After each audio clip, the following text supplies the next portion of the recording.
भाई देखिए काम के लिए हमें कहाँ कहाँ घूमना पड़ता है, ये देखें आप।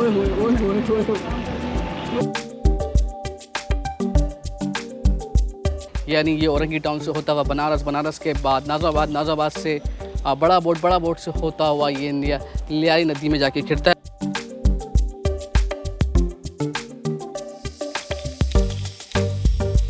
हैवी मशीनरी की मदद से खुदाई का काम बहुत तेज़ी के साथ किया जा रहा है। ये पहला स्टॉप है, 0 पॉइंट कहलाता है यहाँ पर।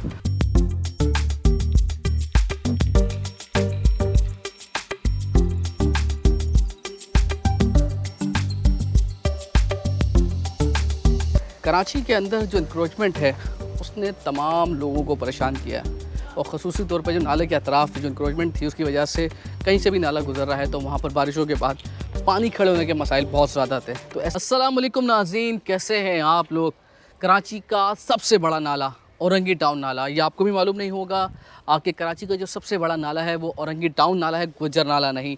हमने बहुत बार मुख्तलिफ़ खबरों में बातें सुनी गुज्जर नाला, औरंगी टाउन नाले के मुतालिक, लेकिन आज हम उसको देखने के लिए आए कि यहाँ पर किस तरीके से काम किया जा रहा है, कितने घरों को मिसमार किया गया है, आज जिन लोगों को मिसमार किया गया उनसे जो वादे किए गए थे उन वादों पर अमल दरामद हुआ या नहीं, काम की स्पीड कितनी है, कितना तवील ये नाला है, किन किन लोगों को ये फ़ायदा पहुँचाएगा। क्योंकि जब कभी भी बारिश होती थी तो औरंगी टाउन क्योंकि पहाड़ पर है, ऊँचा नीचे मकामात पर है, तो बहुत से जो इलाके थे औरंगी टाउन के वो बरसाती पानी की वजह से ज़ेर आब आ जाते थे, डूब जाते थे और कई घरों को नुकसान पहुंचता था, इमलाक को नुकसान पहुंचता था, जिसकी वजह से सुप्रीम कोर्ट ने एक्शन लिया। सुप्रीम कोर्ट के एक्शन के बाद पहले गुज्जर नाले की बारी आई, महमूदाबाद नाले की बारी आई, उसके बाद जो कराची का सबसे तवील नाला है औरंगी टाउन नाला, उसकी बारी आ गई है। अब यहाँ पर बहुत तेज़ी के साथ काम किया जा रहा है। FWO के पास ये भी कॉन्ट्रैक्ट है और हम देखेंगे आज यहाँ पर कौन कौन सी जगहों पे काम हो चुका है, कहाँ पर काम का आगाज़ हुआ है, कितना काम बाकी है, कहाँ पर शटरिंग हो चुकी है, कहाँ पर कंक्रीट का जाल बिछ चुका है, कहाँ पर खुदाई की जा रही है। तमाम तो तफसीलात देंगे आपको, और उस नाले को बनने के बाद जो औरंगी टाउन के वासी हैं उनको, आवाम को कितना फ़ायदा पहुँचेगा। तो आज तमाम तो तफसीलात देने लगे, हमारे साथ रहिएगा। अच्छा, अगर आप मवाजना करें गुज्जर नाले से तो औरंगी टाउन नाला काफ़ी बड़ा है उसके मुकाबले में, क्योंकि तकरीबन ये 23 किलोमीटर है तो गुज्जर नाला 13 किलोमीटर है। गुज्जर नाले के दोनों तरफ की बात की जाती है तो तब जाके वो 26 किलोमीटर बनता है। तो इस तरीके से ये 46 किलोमीटर का तवील नाला है दोनों आमदरफ्त की सड़कों की बात की जाए तो। मगर यहाँ पर उसके मुकाबले में इंक्रोचमेंट थोड़ी कम थी। यहाँ पर अब तक 1700 से ज़ायद घर गिराए गए और गुज्जर नाले में 4000 से ज़ायद घरों को मिसमार किया गया। आप मेरे रकम में देख सकते हैं कि ये सारे घरों को मिसमार किया गया है। किसी का 20 फुट गया है, किसी का 40 फुट गया है, किसी का पूरा घर चले गया है। ये तमाम घर आपको नज़र आ रहे हैं जिनको मिसमार कर दिया गया है, और आगे आपको लेकर चल रहे हैं जहाँ पर खुदाई का काम हो रहा है। अच्छा देखिए, 1 2 3 4 और आगे भी जाएँ तो आपको मज़ीद मशीनरी काम करते हुए नज़र आएगी। ज़मीन को लेवल कर दिया है बिल्कुल इसी तरीके से। अब यहाँ पर इसके बाद शटरिंग का काम होगा, कंक्रीट बिछेगी। अच्छा देखिए, दोनों तरफ 20-20 फुट की सड़क बनेगी। अच्छा, शहर कराची के अंदर जो सबसे बड़ा मसला होता है, अमूमन ट्रैफिक का भी बहुत बड़ा मसला है कि अगर यहाँ पर सड़क भी बन जाएगी उसके बाद जब यहाँ से लोग गुजरने वाले होंगे, खुसूसन नाज़िमाबाद जहाँ तक ये लियारी नदी तक ये जाएगा तो वहाँ तक अच्छी किस्म की सड़क भी होगी, इससे ट्रैफिक के मसाइल भी हल होंगे।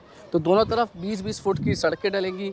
इसी तरीके से नाले की मुख्तलिफ़ जगहों पर मुख्तलिफ़ चौड़ाई है, कहीं पर 20 फुट है तो कहीं पर 30 फुट का नाला है, लेकिन गहराई भी ज़्यादा की जा रही है। उसको मॉडर्न नाले में तामीर करेंगे ताकि जब कभी भी ज़्यादा बारिश हो, क्योंकि औरंगी टाउन ऊंचा नीचा है, यानी पहाड़ी पे है, कहीं कहीं पहाड़ी का मकाम ऊंचा है तो वहाँ से ढलान की तरफ पानी जाता है, तो नीचे वाली जगहों पे बहुत ज़्यादा, क्योंकि आबादी बहुत बड़ी है और क्योंकि एशिया की सबसे बड़ी कच्ची आबादी है और यहाँ पर बहुत ज़्यादा लोगों के पास इतने वसाइल नहीं है कि वो अच्छे घर बना सकें, कहीं दूर जाके ले सकें। तो उनकी भी कोशिश यही थी कि यहाँ पर घर ले आए बड़ी मुश्किलों से। तो जब कभी बारिश होती है तो काफ़ी पानी खड़ा हो जाता है, उसकी वजह से उनके घरों को नुकसान पहुँचता है, इमलाक को नुकसान पहुँचता है। तो अब यहाँ पर नाला बनाने का मकसद भी ये है कि उनके घरों को नुकसान ना पहुँचे और कराची का इमेज बेहतर से बेहतर हो सके। तो आगे बढ़े, आपको मज़ीद अपडेट देते हैं। ये जितना भी है ना, ये कचरा ही देखें, घास उग गई है, ये इतना सख्त हो चुका है ना, यहाँ पर इतनी कचरे की तह लग गई है कि इस पे बाकायदा आप चल सकते हो। मैं वो वाकई ये बात सिर्फ इसलिए नहीं कर रहा हूँ कि यूट्यूब के लिए नहीं, मैंने लोगों को बाखुदा चलते हुए देखा है नाज़िमाबाद में, यहाँ पर गुज्जर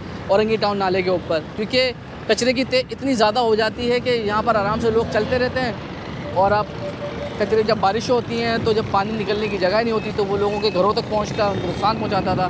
तो इस बार उम्मीद ये है कि अब पानी से औरंगी टाउन नहीं डूबेगा, अब क्योंकि सफाई भी होगी, मॉडर्न नाला बनेगा, एक अच्छा नाला बन रहा है।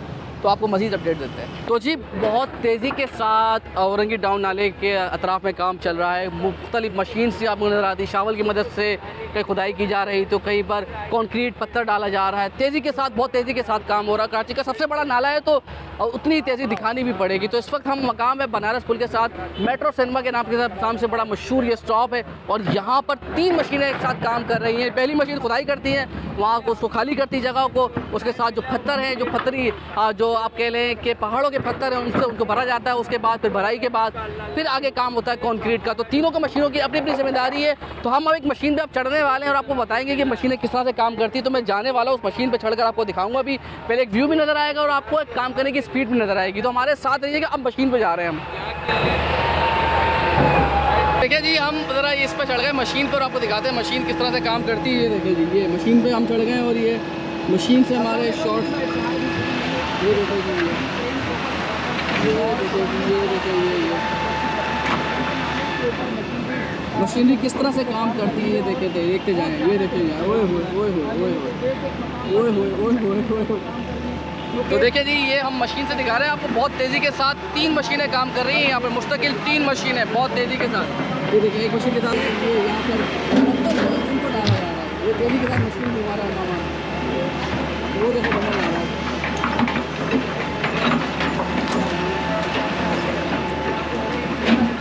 तो भाई देखिए काम के लिए हमें कहाँ का घूमना पड़ता है, ये देखें आप। अच्छा हमारे साथ और मुतासरीन है यहाँ पर, ये बताएं कि कहाँ पर आपकी रिहाइश है और कितना आपका घर गया और क्या वादा किया गया था आपसे? मेरी घर है महमूदाबाद में, मुस्तफ़ा नगर में। मेरी 34 फीट ले लिया, 34 फीट। 34 फुट इसकी जद में आया, नाले की जद में आया, गिरा दिया। मशीन आगे खुद गिराया। तो मकसद है, मेरे तो 4 बच्चे थे और 5 भाई थे।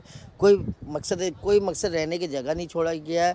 और सारे 5 भाई किराए पे और 4 बच्चे लेके मैं किराए में कैसे गुजारा करूँ। नौकरी क्या काम करते हो आप? मैं काम करता था हिनो पार्क में। और कितनी तनख्वाह थी आपकी? मेरी तनख्वाह थी 32,000। मैं ओवर टाइम करके 34-36 उठा लेता था। मतलब ये कि बहुत मुश्किल से गुजारा होता होगा ना, क्योंकि 4 बच्चे। हाँ नौकरी अब और अब तो और चले गए आप किराए के मकान में, अब कैसे गुजारा हो रहा है? अब गुजारा ये हो रही है, पहले के जो कंपनी ने पैसे दिए तो बस उससे खा पी के गुजारा किया। अब बेरोजगारी। अच्छा जिनके घर गिरे उनसे कुछ वादे भी किए गए थे ना, हुकूमत ने क्या वादा किया था आपसे? क्या बोला था? आपको हर 6 महीने के बाद चेक मिलेगा, जो 15,000 के हिसाब से, महीने के हिसाब से। वो कुछ नहीं दिया, एक चेक 15,000 महाना। हाँ महाना 15,000। अभी तक एक चेक देने के बाद दोबारा। और कितने महीने हो गए आपको घर से निकाले हुए? घर में अभी कम से कम 11 महीना हो गए, 1 साल होने वाली है। अब तक कोई रिजल्ट नहीं आ रही है। तकरीबन आपको 1,35,000 मिल जाने चाहिए थे। अभी कम से कम। अभी 5 बच्चे, 2-3 बच्चे मेरे स्कूल में पढ़ते हैं। घर तोड़ने से पहले बोला गया था कि आप लोग को 4 किस्त में मिलेगा, आप लोग किराए पे जाइए। आप लोग किराए पे जाइए, आप लोग को पैसे मिलेगा 90-90 हज़ार रुपये के 6 महीने के बाद। 6 महीने के बाद क्या यहाँ साल होने वाला है। अभी एक चेक पे अटके हुए हैं, ना घर के मिल रहा है, ना चेक मिल रहा है, ना किराया मिल रहा है। हम लोग जाएंगे तो कहाँ जाएंगे? इतनी महंगाई। ठीक, बाल बच्चों को देखेंगे या दुकान को देखें या कारोबार देखें या नौकरी देखें। चलें ठीक है। देखें ये है इलाका मकीन और मुतासरीन और जिनके घर नाले की जद में आए, और वो यही कह रहे हैं कि जब तक उन्हें इंसाफ नहीं मिलेगा, आज जिस तरह से वादे किए गए, क्योंकि जब इन लोगों ने घर लिए ना, यहाँ पर बिजली भी थी, गैस भी था, पानी के कनेक्शन थे, तमाम चीज़ें थीं, और ये गुज़िश्ता कई दिहाइयों से रह रहे थे। यानी कि 1-2 दिन की बात नहीं है, बल्कि गुज़िश्ता कई दिहाइयों से यहाँ पर रह रहे थे।